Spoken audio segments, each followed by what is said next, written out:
Hari ini kita akan live bareng owner dari My Daily Hijab. Beliau ini adalah seorang markom dari IFC Semarang atau Indonesia Fashion Chamber Semarang Chapter, dan juga beliau ini adalah seorang sekretaris komite Ekraf Jateng. Kita tunggu dulu ya Mbak Novitanya. Halo Mbak Novita. Assalamualaikum. Halo Mbak. Salam. Aduh, lagi ramai banget. Kita lagi ada aktivitas di belakang karena ini di sini kita di workshop biar teman-teman juga bisa lihat kegiatannya di sini. Terima kasih banyak ya Mbak sudah meluangkan waktunya untuk ikut live. Iya, sama-sama. Iya, makasih juga Mbak Mira ya. Mbak Mira kan? Iya, Makasih juga Mbak Mira sudah di-invite bisa sharing sama teman-teman juga di sana. Biar bisa saling berbagi ilmu. Silakan, jadi kalau misalnya mau ditanyain ke saya. Kemarin saya sempat lihat juga di IG-nya My Daily Hijab, kan saya scroll juga ya. Nah itu juga ternyata ada dosen Ilham Udinus juga ya yang pakai brandnya My Daily Hijab, Mbak Nessa Gozal. Oh iya, Mbak Nessa itu adalah salah satu pelanggan. Kebetulan beliau itu juga teman lama. Kita juga sering endorse ke beliaunya karena beliau juga adalah salah satu influencer ya di Semarang. Nah itu adalah salah satu cara-cara kami. Nah ini udah langsung ke tips nih ya. Salah satu cara-cara kami buat meningkatkan penjualan itu salah satunya dengan kasih endorse buat influencer seperti itu. Oke, kita akan langsung masuk pembahasan yang pertama. Apa yang membuat Mbak Novita ini jualan jualan hijab atau jualan yang berbau fashion gitu. Awal mulanya ini gimana sih Mbak? Kan padahal setahu saya dulunya Mbak Novita ini kan customer relation kan. Terus kenapa mulai untuk usaha bisnis ini My Daily Hijab? Ya, kalau pada awalnya sih saya emang dari dulu banget itu suka banget jualan. Yang pertama adalah emang saya tipikal orang yang nggak bisa nganggur. Jadi sejak waktu masih zaman kuliah nih, seperti teman-teman juga, Mbak Mira sama teman-teman, itu saya juga udah nyambi kerja ya. Jadi saya kuliah sambil bekerja. Di akhir-akhir periode kuliah saya saat udah nggak terlalu banyak kuliahan, saya kebetulan bekerja. Nah, pekerjaan pertama saya itu adalah di toko. Jadi saya kerja ngelamar jadi SPG dulu di toko. Kalau teman-teman tahu itu namanya Planet Surf. Nah, tahun 2000 saya mulai bekerja pertama itu tahun 2000 di sana sebagai kasir. Jadi saya part timer di sana. Jadi emang terbiasa banget sama baju itu sejak masih kuliah. Karena saya kuliah sambil kerja kebetulan di Planet Surf. Nah, itu saya kerja di sana sebagai kasir sambil kuliah. Itu berjalan kurang lebih sekitar 2 tahun. Jadi saya udah kerja. Jadi saya udah terbiasa dengan fashion kan dari semenjak itu. Nah, kebetulan setelah lulus kuliah, saya beneran kerja kantoran. Nah, karena saya kerja kantoran, mau nggak mau kan sering ketemu sama orang dan lain sebagainya. Terus sering ganti-ganti baju, ya kan, sering istilahnya jadi menunjang lah ya, menunjang penampilan. Fashion itu jadi salah satu penunjang penampilan saya waktu saya masih bekerja di kantoran. Nah, karena tadi saya bilang juga saya orang yang nggak bisa diem, jadi pada saat di kantor pun saya sudah terbiasa sambil jualan baju, jualan jadi itu saya emang hobi banget. Ya? Iya, masih reseller. Jadi saya jualan baju batik, jualan spray, itu zaman saya masih ngantor. Nah, emang jiwa dagang saya itu cukup tinggi ya, Mbak. Jadi, sejak zaman dahulu kala. Nah, mungkin karena saya awal mula kerja itu di toko. Nah, jadi saya udah terbiasa banget jualan. Nah, terus di tahun 2011 tepatnya, saya itu memutuskan untuk berhijab. 2011 saya berhijab. Di tahun itu juga itu karena dulu ya hijab itu kan nggak terlalu yang fashionable kayak sekarang ya, jadi masih adanya cuman kerudung Paris, nah kayak gitu-gitu baju muslim juga nggak terlalu banyak. Akhirnya waktu saya berhijab itu saya mutusin untuk cari bahan untuk kerudung saya sendiri sebenarnya. Saya pakai sendiri ke Hmm. kantor, saya pakai baju yang jahitin sendiri untuk saya pakai ke kantor. Pada saat saya pakai kerudung saya sendiri itu banyak yang nanya, beli di mana kerudungnya? Kok kok aneh, kok nggak pernah lihat di jualan kayak gitu-gitu kan. Belinya di mana? Terus saya bilang saya bikin sendiri. Nah, karena sudah makin banyak yang Oh. nanya, saya pergi keluar, pasti nanyain kerudung, pasti nanyain baju dan lain sebagainya. Akhirnya saya mutusin untuk berani jualan. Tadinya cuma iseng-iseng aja ke teman-teman sendiri. Satu dipakai, satunya dijual. Satu dipakai, satu dijual. Kayak gitu ya sistemnya. Nah, Oh, ya ya ya ya. lama-kelamaan akhirnya kok menarik ya bisnis fashion muslim. Nah, itulah awalnya kenapa saya memilih untuk fokus akhirnya di fashion muslim. Dan untuk pertama kali nih, hijab pertama kali yang dibuat ini hijab segi empat biasa, yang seperti ini atau pasmina atau yang seperti apa sih Mbak? Yang Iya, betul.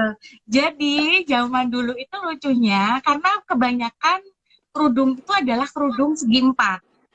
Ya, iya. zaman dulu itu kerudung segi empat. Nah, awal-awal saya berhijab itu, dan kita bikin kerudung, itu bikinnya pasmina, Mbak, justru. Kalau yang bajunya sendiri itu kan Mbak Mbak Novita ini kan juga belajar fashion ya. Itu apakah Iya. karena memang suka fashion terus akhirnya mengeluarkan baju itu atau memang sebenarnya dari awal udah ada rencana buat bikin baju? Dulu awal mulanya saya nggak punya penjahit. Saya nggak punya penjahit, tapi saya tahu model-model apa yang disukai orang, model-model terkini yang saya pakai terus orang suka, itu saya udah paham. Nah, akhirnya waktu pertama kali itu saya ngajak salah satu tetangga saya untuk bisa kerjasama. Dia bisa jahit, saya bisa jualan. Saya belanja Hmm. bahan sesuai dengan uh, apa namanya selera saya, terus beliau yang menjahit pinggiran kerudungnya, saya yang jual. Waktu itu cuman ada satu tetangga saya yang ikutan jahit. Jahitnya pun cuman jahit kerudung, nggak jahit baju.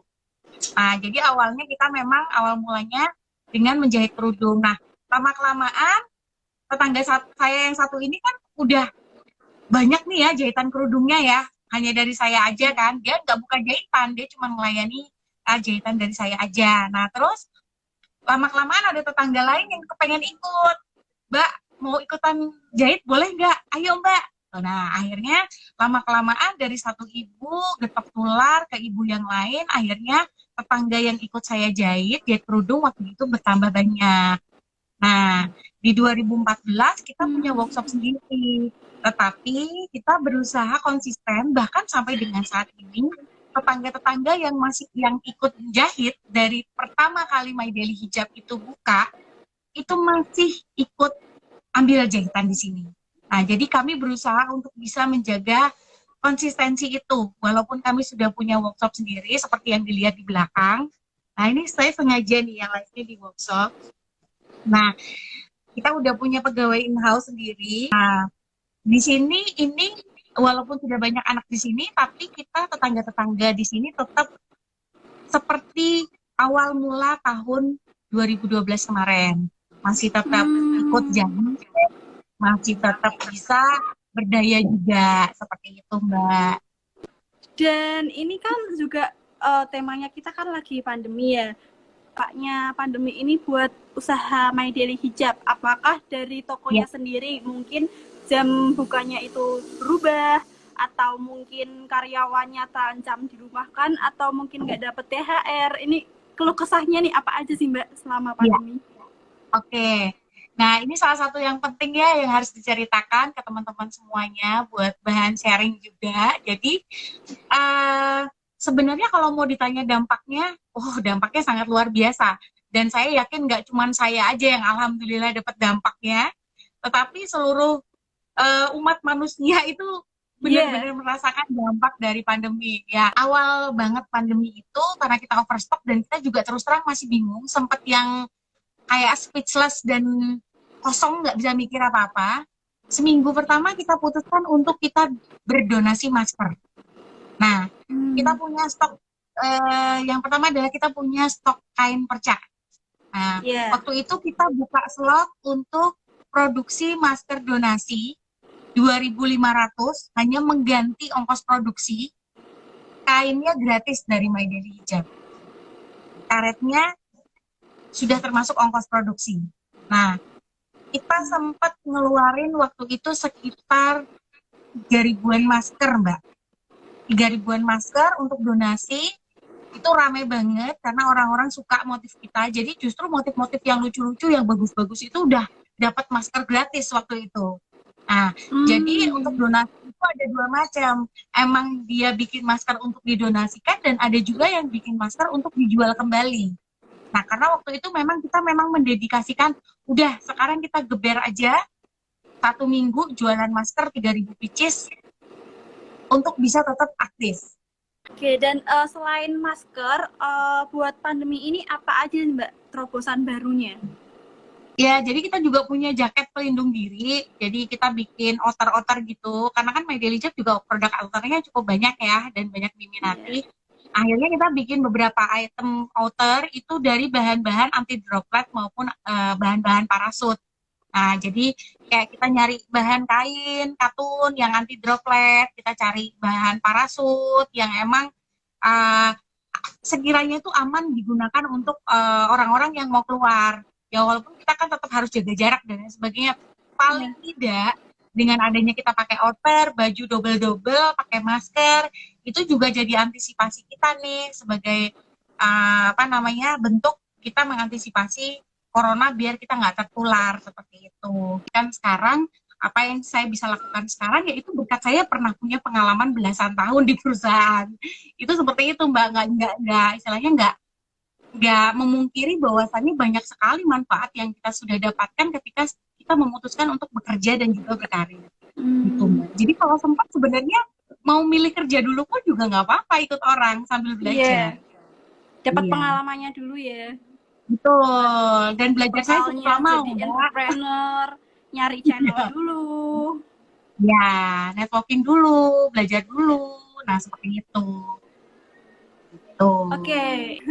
Langsung gini aja Mbak, closing statement-nya supaya kita semua ini yang baru mulai usaha, yang belum gede ataupun yang baru mulai usaha nih bakal termotivasi untuk usaha nih, apa sih Mbak sebenarnya motivasinya gitu? Ya.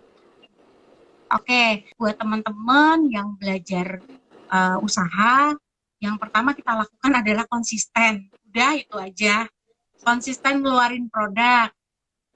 Konsisten untuk bisa fokus di usahanya. Itu aja sudah sulit menurut saya dilakukan. Karena untuk saya sendiri sebenarnya mengukur konsistensi saya, itu sebenarnya suka naik turun. Nggak bisa 100% konsisten.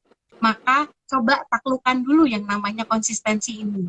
Mencoba untuk konsisten apa yang kalian lakukan, kemudian perjalanan brandnya sendiri. Ketika kita ngomong My Daily Hijab itu basic, My Daily Hijab itu dinamis, aktif, nyaman, ya kita harus konsisten sama orang ini kita pengen My Daily Hijab itu dikenal sebagai apa, dikenal sebagai brand yang bagaimana, itu dulu dikonsistenkan. Kemudian kedua tadi, konsisten dalam hal posting. Tiap minggu ada produk baru, itu aja sudah sulit ya sebenarnya ya. Kadang-kadang kita nggak sempat, tapi bagaimana caranya untuk kita segera kembali lagi ke rule yang benar, bahwasannya kita harus benar-benar konsisten kalau punya produk. Konsisten, persisten, ya kan? Nah, itu aja banyak yang harus dilakukan buat teman-teman. Terus yang kedua, jangan menyerah.